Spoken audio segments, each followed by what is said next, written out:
এবার আমরা আলোচনা করব যে লাগেজ নিয়ে। লাগেজের কোন জিনিসটা সবচেয়ে গুরুত্বপূর্ণ? যে লাগেজের হাতল লম্বা করে টানা সহজ। কিভাবে? তুমি দেখো, যখন লাগেজটা ছোট, যখন লাগেজের হাতলটা ছোট, তখন সে ভূমির সাথে একটা কোণ উৎপন্ন করে θ1। কিন্তু যখন আমরা হাতলটা বড় করি, আমার যেহেতু হাতের উচ্চতা বা মানুষের উচ্চতার এখানে কোনো পরিবর্তন হচ্ছে না, তার মানে অবশ্যই হাতল লম্বা করলে লাগেজটা একটু দূরে যাবে এবং তার যে কোণ হবে এটা হবে কত? θ2।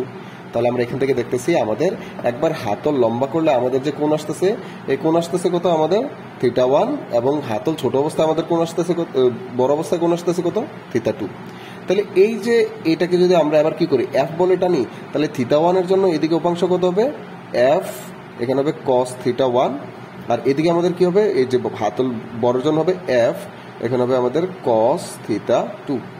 আর আনুভূমিক উপাংশ আমরা যদি বলি, এটা কি হবে? যে আনুভূমিক উপাংশ এখানে হবে এফ sin θ1, এখানে হবে এফ sin θ2, sin θ1, এখানে হবে sin θ2। এটা আমাদের দরকার নেই, আমাদের এখানে আনুভূমিক উপাংশ এটাই বুঝতে হবে।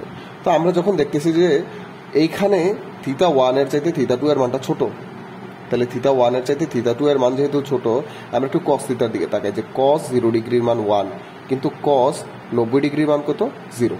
সুতরাং কোণের মানটা কসের ক্ষেত্রে যত বড় হয়, কোণের মানটা কসের ক্ষেত্রে যত বড় হয়, অ্যাকচুয়ালি cos θর মানটা তত কমে যায়, তাই না? তাহলে θ এর মান যত বাড়ে, আমাদের cos θর মানটা তত কমে যায়। আর যদি একটু উল্টা করে বলি, তাহলে আমরা কি বলতে পারি? যে কোণের মান বা θ এর মান যত কমে, cos θর মান তত বেড়ে যায়। তাহলে এখানে চিন্তা করো, θ1 এর মান বেশি, θ2 এর মানটা কি? কম। তাহলে এই যে θ1 থেকে θ2 এ যখন আমরা যাচ্ছি, তখন θ এর মান কমে যাচ্ছে, আর θ এর মান কমে গেলে cos θর মানটা কি করে? বেড়ে যায়। সুতরাং আমরা বলতেছি এই যে এফ cos θ2, এটার মান অ্যাকচুয়ালি কি? বেশি। আমরা একই বলই প্রয়োগ করছি, কিন্তু যখন হাতল ছোট ছিল, তখন যে এফ cos θ1 আসছে, এটার মান আসছে কি? ছোট, তাই না? আর যখন হাতল লম্বা ছিল, তখন যে এফ cos θ আসছে, একই বলের জন্য তার মানটা হয়ে গেছে বড়। কারণ কি? এই যে এটা।